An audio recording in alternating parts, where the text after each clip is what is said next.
ಇದು ಕಾರ್ಯಕ್ರಮ ಉದ್ದೇಶ 1920 ಎಲೆಕ್ಷನ್ ಸಲುವಾಗಿ 1923 ಎಲೆಕ್ಷನ್ ಕಾಂಗ್ರೆಸ್ 135 ಸೀಟ್ ಬರಲಿಕ್ಕೆ ಕಾರಣಗಳೇನು ಹಾಗೂ ಲೋಕಸಭೆಯಲ್ಲಿ 9 ಸೀಟ್ ಬರಲಿಕ್ಕೆ ಕಾರಣಗಳು ಇದರ ಉದ್ದೇಶ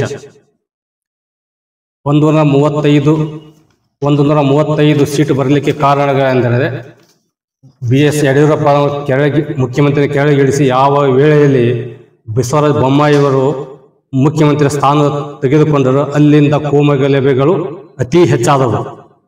ಬಿ.ಎಸ್. ಯಡಿಯೂರಪ್ಪ ಮುಖ್ಯಮಂತ್ರಿ ಹಾಗೂ ಯಡಿಯೂರಪ್ಪನವರು ಮತ್ತು ಈಶ್ವರಪ್ಪನ ಇದ್ದರೂ ಆಗಲಿಲ್ಲ. ಆ ತರ ಕೋಮಗಲಭೆಗಳು ಆಯ್ದು. ಹಾಗೆ ಅದೇ ತರ ಒಂದು ಕಾಯ್ದೆಯನ್ನು ತಂದಿದ್ದರು. ಕೋಮಗಲಭೆಗಳು ಹಲಾಲ್ ಕಟ್, ಜಡ್ಕಾ ಕಟ್, ಆಮೇಲೆ ಅವರು ಸಿದ್ದರಾಮಯ್ಯನವರನ್ನು ಅಶ್ವಥ್ ನಾರಾಯಣ ಅವರು ಟಿಪ್ಪು ಸುಲ್ತಾನ್ ಮತ್ತು ಉರಿ ನಂಜೇಗೌಡ ಹೇಗೆ ಮುಗಿಸಬೇಕು ಅಂದ್ರು ಅದೇ ತರನಾಗಿ ಸಿದ್ದರಾಮಯ್ಯ ಮುಗಿಸಬೇಕಂತೇಳಿ ಸ್ಟೇಟ್ಮೆಂಟ್ ಕೊಟ್ಟರು. ಆಮೇಲೆ ಕೊಪ್ಪಳದಲ್ಲಿ ನಳಿನ್ ಕುಮಾರ್ ಟಿಪ್ಪು ಸುಲ್ತಾನವನ್ನು ಪ್ರೀತಿಸುವವರು ಭೂಮಿಯ ಮೇಲೆ ಯಾರು ಉಳಿಯಬಾರದು ಅಂತ ಒಂದು ಸ್ಟೇಟ್ಮೆಂಟ್ ಕೊಟ್ಟರು. ಅದೇ ತರವಾಗಿ ಬಸವನಗೌಡ ಪಾಟೀಲ್, ಈಶ್ವರಪ್ಪ, ಸಿ.ಟಿ. ರವಿ ಅನೇಕ ವ್ಯಕ್ತಿಗಳು ಕೋಮಗಲಭೆ ಹಚ್ಚಲಿಕ್ಕೆ ಪ್ರಚೋದನೆ ಕೊಟ್ಟರು. ಹಾಗೂ ಮುತಾಲಿಕ್ ಅನೇಕ ಬಾರಿ ಮುಸ್ಲಿಮರ ಮೇಲೆ ದಾಳಿಯನ್ನು ಮಾಡಿದರು. ಯಾವ ತರ ಅದರ ಮೇಲೆ ಆಕ್ಷನ್ ಆಗಲಿಲ್ಲ. ಅದಕ್ಕೆ ನಮ್ಮ ಸಮತಾ ಸೈನಿಕ ದೇಳದ ಮತ್ತು ಭಾರತ ಮೂಲ ಒಕ್ಕೂಟದಿಂದ ಪ್ರಮೋದ್ ಮುತಾಲಿಕ್ ವಿರುದ್ಧ ಡಾಕ್ಟರ್ ಬಾಬಾ ಸಾಹೇಬ್ ಅಂಬೇಡ್ಕರ್ ವೃತ್ತದಿಂದ ತಹಸೀಲ್ದಾರ್ವರೆಗೆ ಪ್ರೊಟೆಸ್ಟ್ ಮಾಡಿದರು, ರ್ಯಾಲಿಯನ್ನು ಮಾಡಿದರು. ಅವನು ಬಂಧಿಸಬೇಕು, ಇಲ್ಲಿ ಗಡಿಪಾರ ಮಾಡಬೇಕು ಅನ್ನೋ ಉದ್ದೇಶದಿಂದ ರ್ಯಾಲಿ ಮಾಡಿ ತಹಸೀಲ್ದಾರ್ ಮನವಿಯನ್ನು ಕೊಟ್ಟರು. ಆದರೆ ಕಾಂಗ್ರೆಸ್ ಪಕ್ಷದ ಇದಕ್ಕೆ ಯಾವುದೋ ಒಂದು ಪ್ರತಿಕ್ರಿಯೆ ಕೊಡಲಿಲ್ಲ. ಅದರ ವಿರುದ್ಧವೇನು ಅಪ್ರತ್ಯಕ್ಷವಾಗಿ ಮುಸ್ಲಿಮರ ಪರವಾಗಿ ಇವರು ಇಲ್ಲ ಅನ್ನೋದು ಸಾಬೀತಾಗ್ತದೆ.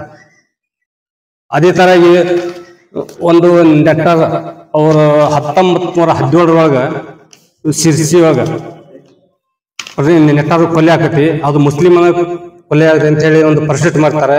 ಆ ವೇಳೆಯಲ್ಲಿ ಪ್ರೊಟೆಸ್ಟ್ ಮಾಡೋದ್ರಲ್ಲಿ ನಿಂಬಾಳ್ಕರ ಜೀಪನ್ನು ಸುಡ್ತಾರೆ. 15 ಮಂದಿ ಪೊಲೀಸರು ಅಡ್ಮಿಟ್ ಆಗ್ತಾರ. 125 ಮಂದಿನ ಅರೆಸ್ಟ್ ಮಾಡ್ತಾರ. ಅದನ್ನ 64 ಜನರನ್ನು ಧಾರವಾಡ ಪೊಲೀಸ್ ಠಾಣೆ ತಂದು ಅರೆಸ್ಟ್ ಮಾಡ್ತಾರ. ಆ ವೇಳೆಯಲ್ಲಿ ಜಗದೀಶ್ ಶೆಟ್ಟರ್ ಮತ್ತು ವರದಾ ಜೋಶಿ ಅವರು ಅಮಾಯಕರ ಹಿಡಿದಾರೆ, ಬಿಡುಗಡೆ ಮಾಡಿ ಅಂತ ಹೇಳ್ತಾರೆ. ಆದ್ರೆ 125 ಜನ ನಮ್ಮ ಹುಬ್ಬಳ್ಳಿ ಗಲಭೆಯಲ್ಲಿ ಯಾವುದೇ ಒಂದು ಅಂತ ಕ್ರಿಯೆ ಮಾಡಿಲ್ಲ. ಯಾರ ಅಮಾಯಕ ಮಾಡಿದ್ರೆ ಶಿಕ್ಷೆ ಆಗ್ಲಿ. ಅದು 125 ಜನ ಅಮಾಯಕರ ವಸ್ತು ದಂಧೆ ಮಾಡಿಲ್ಲ. ಕೆಲವನ್ನು ಮಾಡಿದ್ದಾರೆ, ನಾವು ಅದಕ್ಕೆ ಸಪೋರ್ಟ್ ಮಾಡ್ತೇವೆ. ಎಷ್ಟು ಜನ ಅಮಾಯಕವಾದ ವಿರುದ್ಧವಾಗಿ ಯಾವುದೇ ಒಂದು ರಾಜಕಾರಣಿಗಳು ಅವರ ಪರವಾಗಿ ನಿಲ್ಲಲಿಲ್ಲ, ಒಂದು ಸ್ಟೇಟ್ಮೆಂಟ್ ಕೊಡಲಿಲ್ಲ. ಆದ್ರೆ ಅವ್ರಿಗೆ ಆ ತರ ಸಪೋರ್ಟ್, ಈ ನಮ್ಮ ಮುಸಲ್ಮಾನರಿಗೆ ಈ ತರ ಸಪೋರ್ಟ್. ಆಮೇಲೆ ಒಂದು ಕೊಲೆ ಇದರಾಗ ಪರ್ವೀನ್ ನೆಟ್ಟಾರ್ ಅವರು ಕೊಲೆ ಆದ್ಮೇಲೆ ನಮ್ಮ ಬಸವರಾಜ ಬೊಮ್ಮಾಯಿ ಮನೆಗೆ ಹೋಗಿ ಭೇಟಿ ಕೊಟ್ಟು ಸಾಂತ್ವನ ಹೇಳಿ 25 ಲಕ್ಷವನ್ನು ಪರಿಹಾರ ಕೊಡ್ತಾರೆ. ಅದೇ ನಮ್ಮ ಮುಸಲ್ಮಾನ ಜಲೀಲ್ ಕೊಲೆ ಆಗ್ತಾರ. ಜಲೀಲ್ ಮತ್ತು ಫಾಜಿಲ್ ಅನೇಕ 3-4 ಜನ ಕೊಲೆ ಆಗ್ತಾರ. ಅವ್ರ ಮನೆಯನ್ನು ವಿಸಿಟ್ ಕೊಡ ಯಾವುದೇ ಸಹಾಯಧನವನ್ನು ಕೊಡಲಿಲ್ಲ. ಇದರ ಅರ್ಥ ಏನು? ಬಸವರಾಜ ಬೊಮ್ಮಾಯಿಯವರು ಮುಸಲ್ಮಾನರ ಪರವಾಗಿ ಇದ್ದಿದ್ದಿಲ್ಲ, ಮುಸಲ್ಮಾನರ ವಿರುದ್ಧವಾಗಿ ಕೆಲಸ ಮಾಡ್ತಾರೆ ಅಂತ ನಮ್ಗೆ ಸಾಬೀತಾಗಿದೆ. ಅಂತ ವೇಳೆಯಲ್ಲಿ ಇವರು ಇಲೆಕ್ಷನ್ ಬಂದ ಟೈಮಿನಲ್ಲಿ 23ರಲ್ಲಿ ಬಸವರಾಜ ಬೊಮ್ಮಾಯಿ ವಿರುದ್ಧ ಯಾವುದೇ ಒಂದು ಸ್ಟ್ರಾಂಗ್ ಕ್ಯಾಂಡಿಡೇಟ್ ಆಗಲಿಲ್ಲ. ಒಂದು ವೇಳೆ ಅಜಿಂಕ್ಯ ಖಾದ್ರಿಯವರು ಕೊಟ್ಟಿದ್ದರೆ 100 ಗೆಲ್ಲುತ್ತಿದ್ದರು. ಇಂಟೆಲಿಜೆಂಟ್ ರಿಪೋರ್ಟ್ ಪ್ರಕಾರ ಗೊತ್ತಿತ್ತು. ಅದರ ಸಲುವಾಗಿ ಸಿದ್ದರಾಮಯ್ಯ, ಡಿ.ಕೆ. ಶಿವಕುಮಾರ್, ಸುರ್ಜೇವಾಲಾ ಇವರು ಶಾಮೀಲಾದರೆ ನಮಗೆ ಸಂಶಯಕ್ಕೆ ಆಸ್ಪದ ಆಗ್ತೈತೆ. ಅವ್ರಿಗೆ ಇಂಡೈರೆಕ್ಟ್ ಅಪ್ರತ್ಯಕ್ಷವಾಗಿ ಅವರಿಗೆ ಗೆಲ್ಲಲಿಕ್ಕೆ ಬಸವರಾಜ ಬೊಮ್ಮಾಯಿ ಅವರಿಗೆ ಗೆಲ್ಲಲಿಕ್ಕೆ ಪ್ರಯತ್ನ ಮಾಡಬೇಕಂತ ನಮಗೆ ಸಂಶಯ ಆಗ್ತೈತೆ. ಅದರಿಗೆ ಬೊಮ್ಮಾಯಿಗೆ ಸಿಎಂ ಆದಂತ ಎಂತ ಕ್ಯಾಂಡಿಡೇಟ್ ಅಂದ ಟಫ್ ಕ್ಯಾಂಡಿಡೇಟ್ ಆಗ್ಬೇಕು, ಅಂತ ಕ್ಯಾಂಡಿಡೇಟ್ ಆಗ್ಲಿಲ್ಲ. ಆಮೇಲೆ ನಾಸಿರ್ ಖಾನ್ ಪಠಾಣ್ ಸಂಡೂರು ಕೊಟ್ಟರು. ಆಮೇಲೆ ನಾಸಿರ್ ಖಾನ್ ಕೊಟ್ಟರು. ನಾಸಿರ್ ಖಾನ್ ಪಠಾಣ್ ನಿಂತ ಮೇಲೆ ಅವರಿಗೆ ರಾಜ್ಯದ ಯಾವುದು ನಾಯಕರು ಅವರ ಪ್ರಚಾರಕ್ಕೆ ಬರಲಿಲ್ಲ. ಇವರು ಅಂದ್ರೆ ನಮಗೆ ಇದನ್ನ ತಿಳಿಯುತ್ತದೆ, ಕಾಂಗ್ರೆಸ್ ಅಪ್ರತ್ಯಕ್ಷ ಬೊಮ್ಮಾಯಿಯವರಿಗೆ ಗೆಲ್ಲಿಸಲಿಕ್ಕೆ ಪ್ರಯತ್ನ ಮಾಡಿದ್ದಾರೆ. ಹಾಗೂ ಮೊನ್ನೆ ಒಂದು ಸ್ಟೇಟ್ಮೆಂಟ್ ಕೊಟ್ಟಾರೆ ಬಸವರಾಜ ಬೊಮ್ಮಾಯಿ ಅವರು, DCM ಮತ್ತು CM ಇಂಥ ಒಳ್ಳೆಯ ವ್ಯಕ್ತಿಗಳು ಇದ್ರು ಅವರು ಬದಲಾವಣೆ ಮಾಡಲಿಕ್ಕೆ ಹೊಟ್ಟಿದ್ದಾರೆ ಅಂತ ಹೇಳಿ ವರ್ಣನೆ ಮಾಡ್ತಾರ. ಅಪೋಸಿಟ್ ಮಾಡ್ತಾರೆ, ಜೋಶಿ ಅಪೋಸ್ ಮಾಡ್ತಾರ, ಬೊಮ್ಮಾಯಿಯು ಈ ಚಿತ್ರ ಮಾತಾಡ್ತಾರ. ಅಂದ್ರೆ ಏನು, ಬೊಮ್ಮಾಯಿ ಮತ್ತು CM ಕಾಂಗ್ರೆಸ್ ಪಕ್ಷ ಹೊಂದಾಣಿಕೆ ಅಂತ ಕಾಣಿದೆ. ಬಸವರಾಜ ಯತ್ನಾಳ್ ಹೇಳೋದು ಸರಿ ಇದೆ, ಹೊಂದಾಣಿಕೆ ರಾಜಕಾರಣ ಆಗ್ತಾ ಇದೆ ಕೆಲವೊಬ್ಬರಿಗೆ, ಅಷ್ಟು ಅಲ್ಲ 10-15% ಹೊಂದಾಣಿಕೆ ಆಗುತ್ತೆ. ನಮ್ಮ ಉದ್ದೇಶ ಬೊಮ್ಮಾಯಿ ಮತ್ತು ಜೋಶಿಯನ್ನು ಸೋಲಿಸಕ್ಕೆ ಪಣ ತೊಟ್ಟಿದೆ, ಆದ್ರೆ ಕಾಂಗ್ರೆಸ್ ಆ ತರ ಮಾಡಲಿಲ್ಲ.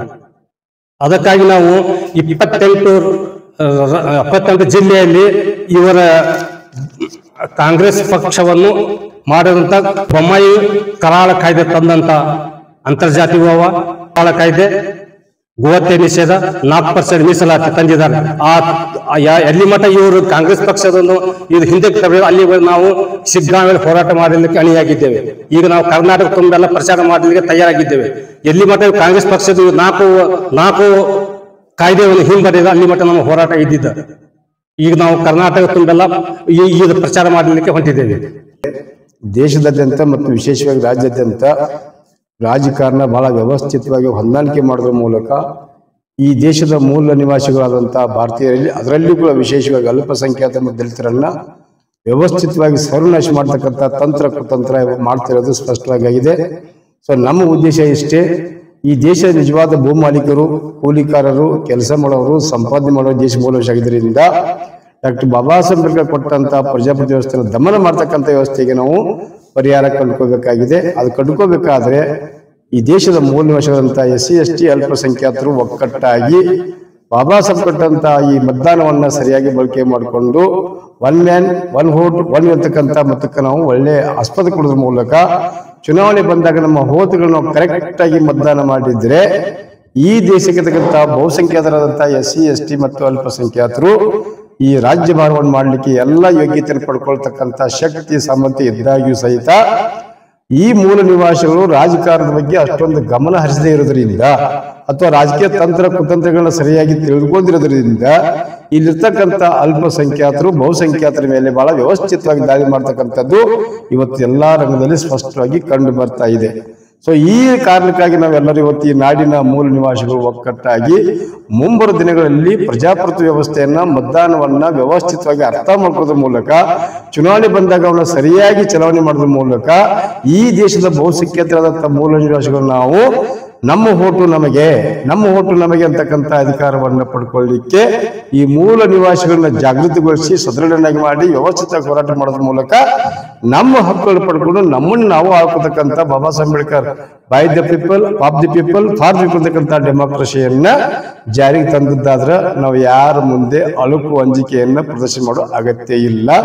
ಈ ವಿಷಯವನ್ನು ನಾವು ಉತ್ತರ ಕನ್ನಡ ಸದ್ಯದ ಮಟ್ಟಿಗೆ ಹೇಳೋದಾದ್ರೆ ಹಾವೇರಿ, ಗದಗ, ಕಾರವಾರ ಮತ್ತು ಬೆಳಗಾವಿ 4 ಜಿಲ್ಲೆ ಮಟ್ಟಕ್ಕೆ ಹೋಗಿ ಈ ಮೂಲ ನಿವಾಸಿಗಳ ಜಾಗೃತಿ, ಮತದಾನದ ಜಾಗೃತಿ, ರಾಜಕೀಯ ಜಾಗೃತಿ ಮತ್ತು ಪ್ರಸಕ್ತಿ ವ್ಯವಸ್ಥೆ ಬಗ್ಗೆ ಜಾಗೃತಿ, ಅದರಲ್ಲಿ ವಿಶೇಷವಾಗಿ ಮೋಸದಿಂದ ಕೂರ್ತಕ್ಕಂಥ EVM ಮಷೀನ್ ಬಗ್ಗೆ ನಾವು ಪ್ರಚಾರ ಮಾಡಿದ್ದಾದ್ರೆ ಮುಂಬರುವ ದಿನದಲ್ಲಿ ಖಂಡಿತವಾಗಿ ಈ ದೇಶದ ಮೂಲ ನಾವು ರಾಜಕೀಯ ಅಧಿಕಾರ ಹಿಡ್ಕೊಂಡು ನಮ್ಮನ್ನು ನಾವು ಕಾಪಾಡಿಕೊಳ್ತಕ್ಕಂಥ ಶಕ್ತಿ ನಮಗಿದೆ.